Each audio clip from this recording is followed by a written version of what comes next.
बारा फोथायनाय फैयाखै जुदि हाबबायबा जोङो जोंनियाव बिटिआरनि आसनि मानसि फैयाखै नंखाय खोथाखौथ' सब समाय दोनखोमाबाय थानो हाया नंखाय खोथाखौथ' सब समाय दोनखोमाबाय थानो हाया नंखाय खोथाखौथ' सब समाय दोनखोमाबाय थानो हाया मा नङा सारलाय बड'लेण्ड मुभमेन्टआव नों बेसेबां जेल जाखोलै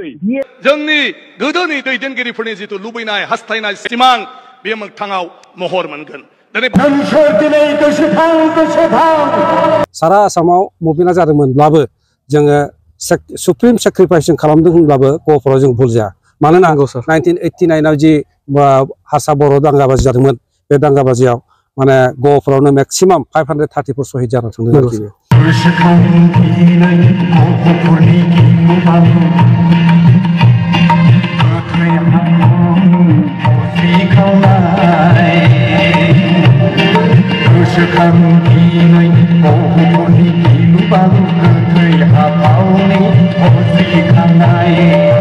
आरो बिनि सिगांनो 1983 आव खनसे आरो दांगाबाजि जादोंमोन बेबो उदयसलनि थाखाय होनबाबो गोरोन्थि जाया बेवहायबो जोङो लामायै थैदों 30 निफ्राय बांसिन मानसि जों बेवहाय शहीद जादों बै समाव अबयसे आसुनि मुभमेन्ट नैबे बिदेशि होखारनायनि मोनसे मुभमेन्टआबो सरजाबफानाय जादोंमोन बे टाइमाव जोङो बेवहायबो खननै शहीद जानाय जादों आरोखि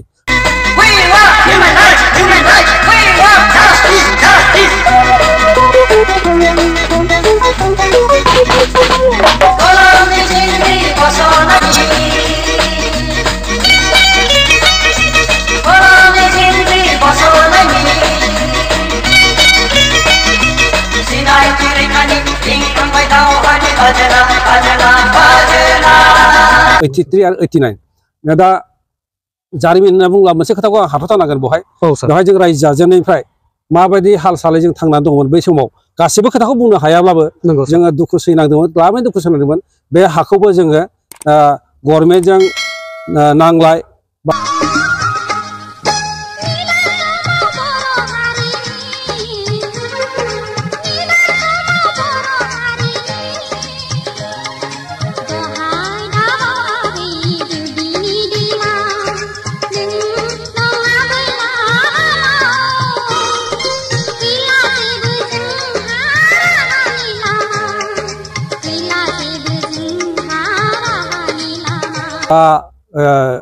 बर'नि बेरेखा हान्जा गुबुन जाथिजों नांनानै जोङो बे सेलाय बेलायजों जोङो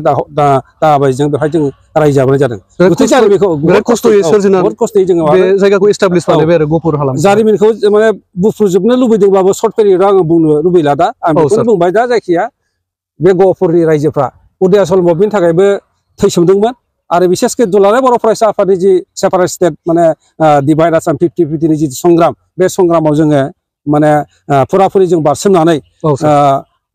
जों गावनि जिउखौनो आहुति होदोंमोन आरोखि जिउदान आदाखौ लांबाय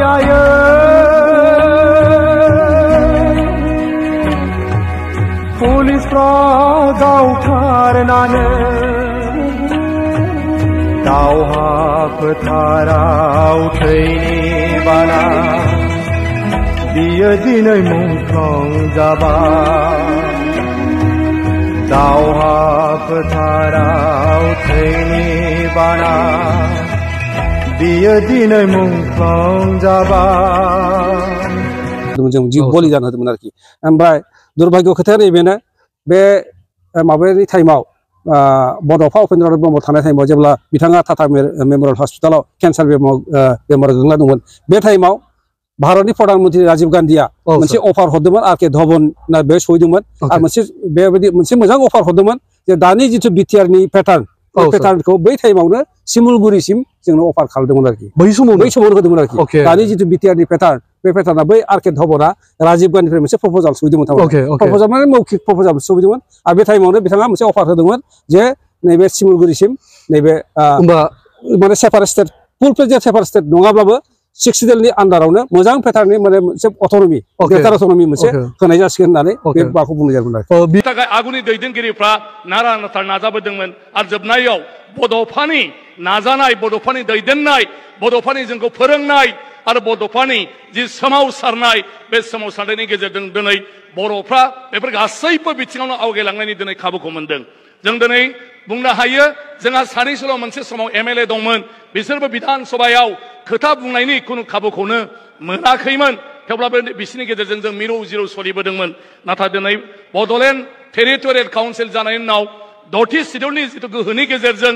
जों दिनै जों गावनो बे बड'लेण्डआव हारिनि राव हारिमु थुनलाइनि अनगाबो सोलोंथाइ समाजखान्थि राजखान्थि बायदिसिना बिथिङाव खामानि मावनायनि थाखाय गाव हारसिंनो बिथांखि लानानै जों बायदिसिना हाबाफारि आरो बायदिसिना मावफारि लानानै जों खामानि मावनो हानाय गोहोखौ मोननायनि उनाव जोंनि गेजेराव दिनै गासिबो बिथिङावनो मोनसे जौगासारनाय फैदों। बे समावनो होदोंमोन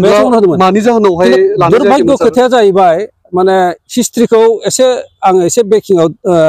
खोमोरना दोनथ'नो गोनां जासिगोन बेखौ खारन माने बेवहाय सोलोजों माने बे समनि दैदेनगिरि आङो नामखौ मुंखौनो गोसो गैयामोन। बेयाव आं हारसिङै माबा मोनसे बुंनो हानायनि खोथा गैया रायजो राजानि सायावसो गासिबो सोनारजोबगोन। आं नामखौ बुंथानोसै बयबो मिथिसै माने सानसुमा खुंगुर बसुमतारिनि नेतृत्वआव बे गोरोबथाया जाना थांदोंमोन। बे बिथाङा बुजिसेयावबो मानो बे एकर्डखौ खालामखो जोङो जोंनि बिखा गोरबोआ जोबोद गावदोंमोन जों दुखु मोनदोंमोन आरोखि। बेनिखायनो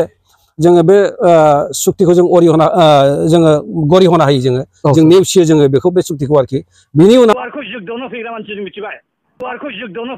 मिथिबाय बिएसि सुक्तिखौ खालामनानै बड'लेण्ड दानायनि फाउन्डेसन जों गायसनदों। एबसुनि गोदोनि जेसेबां आफादगिरि सेक्रेटारि भलुन्टियार फर्स लिडारफोर जोङो 8 मार्चआव ज' जिरायदों। आदसा एनालिसिस खालामदों बिजिरदों रिभिउ खालामदों। बिनि उनावसो डिसिसन जादों। बिएसि सुक्ति जायाब्ला बड'लेण्ड जाया बिदिखौ नोङो आमथिथियाव आनो जेला बिएसि एकर्डखौ गभर्नमेन्टआ थगायदों 6 मासनि उनाव इस्ताफा होदों आमथिखौ 96आव आं एमएलए एमपि इलेक्सन गेलेनांगौ। पार्कखौ जोगदावना फैग्रा मानसि जों मिथिबाय। सोलोजों माने बे समनि दैदेनगिरि आङो नामखौ मुंखौनो गोसो गैयामोन। दानि जिथु माने बे समाव बिथाङा लकसभानिबो एमपि जालांबाय गोबाव समसिम एमपि जालाखै। बिथांनि दैदेननायाव जेब्ला आखायाव थाङो दुलाराय फरायसा आफादा बिथाङा जिथु एग्रिमेन्ट लाबोदोंमोन बे गिलु बालु मोनसे फोथाय खेबस जादोंमोन आरोखि। बिसेसके आङो नामखौ बुंथानोसै बयबो मिथिसै माने सानसुमा खुंगुर बसुमतारिनि नेतृत्वआव बे गोरोबथाया जाना थांदोंमोन। बे बिथाङा बुजिसेयावबो मानो बे एकर्डखौ खालामखो जोङो जोंनि बिखा गोरबोआ जोबोद गावदोंमोन जों दुखु मोनदोंमोन आरोखि। बेनिखायनो जोङो बे सुक्तिखौ जों गरिहना होयो जों नेवसियो जोङो बेखौ बे सुक्तिखौ आरोखि। बिनि उनाव जितु बिटिसि मोनसे सुक्ति जादोंमोन बिएलसिनि दिनाव बिएलसिआबो दस्रा संगठन नङामोन दुलाराय बर' फरायसा आफादानो दाना होनाय। बे बिथांमोनाबो बुंदोंमोन जे बे खेबाव जों खुनु खारनावनो जोङो ग'फोरखौ जों नागारनानै सुक्ति खालामा नाथाय जोबथारनायाव बिसोरबो थगायनानै जोंखौ माने माबा खालामबाय आरोखि। ओमफ्राय दानि सुक्तिखौ आंहा मोनसे भरसा दङ। I, Sri Sansuma Khungur Besumutiari, having been elected a member of the House of the People, do swear in the name of God that I will bear true faith and allegiance to the Constitution of India, as by law established, that I will uphold the sovereignty and integrity of India, and that I will faithfully discharge the duty upon which I am about to enter. Long live India, long live Bodoland. जायफ्रा राजखान्थियाव थागोन जायफ्रा बेफोर गोहोखौ मोनगोन जायफ्रा officer जागोन जायफ्रा बेफोरखौ मावनायनि गोहो मोनगोन बेखौ जोङो मोजाङै सानै हयै मावलांबासो बिनि गेजेरजों जोंनि गोदोनि दैदेनगिरिफोरनि जिथु लुबैनाय हास्थायनाय बे जि जथुम्मा बे जथुम्माया बर' हारिनि थाखायल' नङा जोंनि भारतनि गेजेरावनो मोनसे जारिमिनारि जथुम्मा जाय जथुम्मायाव भारतनि नखर मन्थ्रिया गाहाय आलासि महरै नुजाथिगोन आरो दिनै बेवहाय जोंनि हारिनि गांनाय उखैनाय बायदिसिना सोमोन्दै भारत सरकार आसाम सरकार आरो बर'फोरनि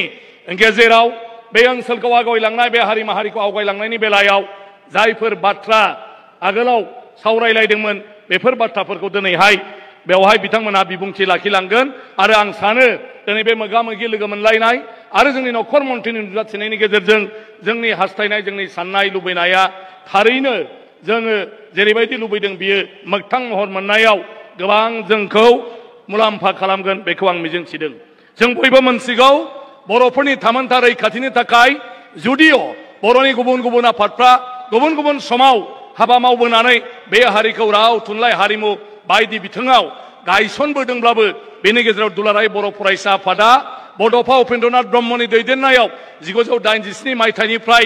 बर'फोरनि थामोनथा रैखाथिनि थाखाय बर' हारिखौ गेरेमसा महरै दानायनि थाखाय जि सोमावसारदों बे सोमावसारनाया बयनिख्रुइबो मख'जाथाव आरो बे सोमावसारनायनि गेजेरजों दिनै बर'फ्रा गावनि आथिङाव गसंथानायजों लोगोसे गासैबो बिथिङावनो हारिखौ जौगाहोनो बा जौगाहोनायनि खामानिफोरखौ मावनायनि दिनै जोङो खाबु मोनदों। जों बयबो मोनथिगौ मोनसे समाव बर' हारिनि थासारिया माबायदिमोन। जों जुदिअ मोनसे जारिमिनारि हारि बे बुहुमनिनो गुदि सुबुंफोरनि गेजेराव जों मोनसे जोंनि राव हारिमु थुनलाइ बेफोरो जोंनि जायफोर गोजामथार हारि माहारि राव हारिमु बेजों एखे समनि जोंनि राव हारिमुवा नाथाय अब्लाबो जोङो बेखौ फोथांनानै लाखिनाय आरो बेखौ फोसावनाय बेखौ रैखाथि होनाय बेवहाय गोब्राब जादोंमोन जायनि थाखाय आगुनि दैदेनगिरिफ्रा नारा नाथा नाजाबोदोंमोन आरो जोबनायाव बड'फानि नाजानाय बड'फानि दैदेननाय बड'फानि जोंखौ फोरोंनाय आरो बड'फानि जि सोमावसारनाय बे सोमावसारनायनि गेजेरजों दिनै बर'फ्रा बेफोर गासैबो बिथिङावनो आवगायलांनायनि दिनै खाबुखौ मोनदों। जों दिनै बुंनो हायो जोंहा सानैसोल' मोनसे समाव MLA दंमोन बिसोरबो बिधान सभायाव खोथा बुंनायनि खुनु खाबुखौनो मोनाखैमोन थेवब्लाबो बिसोरनि गेजेरजों जों मिरौ जिरौ सोलिबोदोंमोन। नाथाय दिनै बड'लेण्ड टेरिटरियेल काउन्सिल जानायनि उनाव 10थि सिडिउलनि जिथु गोहोनि गेजेरजों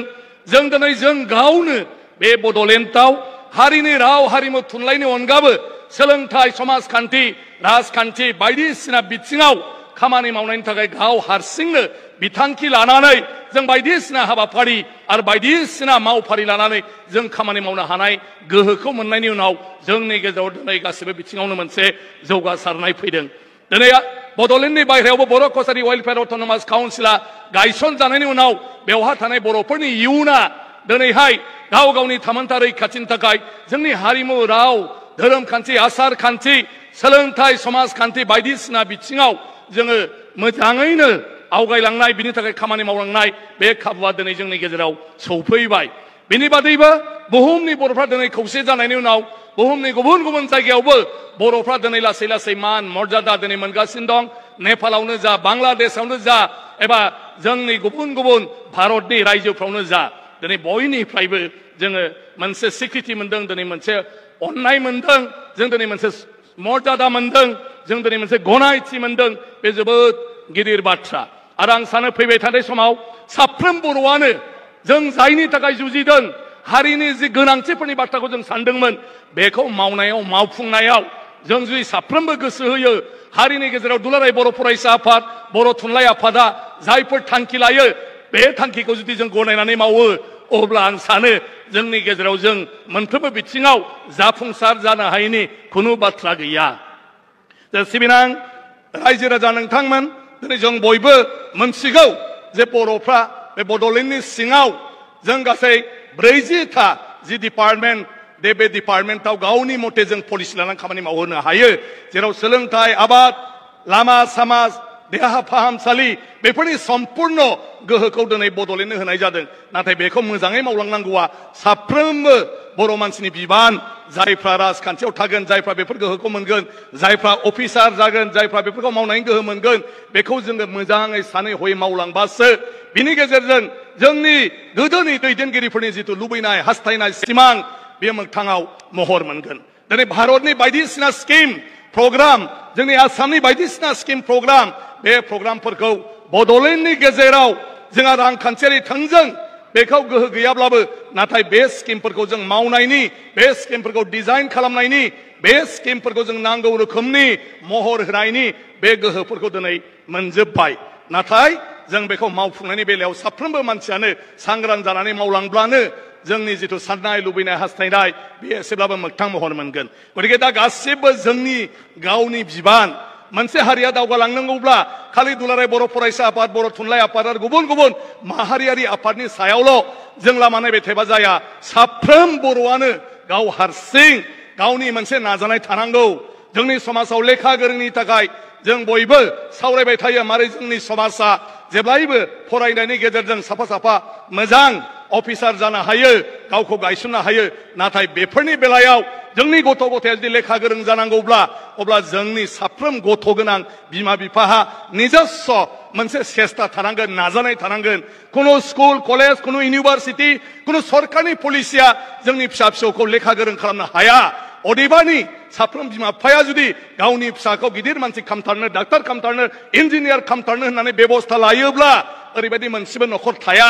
जाय न'खराव जोंनि गथ' गथाया लेखा गोरों जाया बे खामानिखौ जों गावनो मावनांगोन दिनैनि दिनाव दावगाखांनायनि थाखाय बेफार बानिज्य बेफोरखौबो जों गावनो मावनांगोन गावनो नाजानांगोन अब्लासो मोनसे हारिया मोनफ्रोमबो बिथिङाव दावगालांनो हागोन गोबां जोंहा बुंथिगिरि दं आं आरो गुबुन बाथ्रा बुंनो सानाखै आरो बेबायदि मोनसे सिन्थानि गेजेरजों थांबाय थायोब्ला जोङो हारिखौ जेरै लुबैदों हास्थायदों बेबायदि दानानै लानो हागोन श्रद्धा राइज মই দীঘলীয়া বক্তব্য ৰাখিব খোজা নাই বড়ো ভাষাতে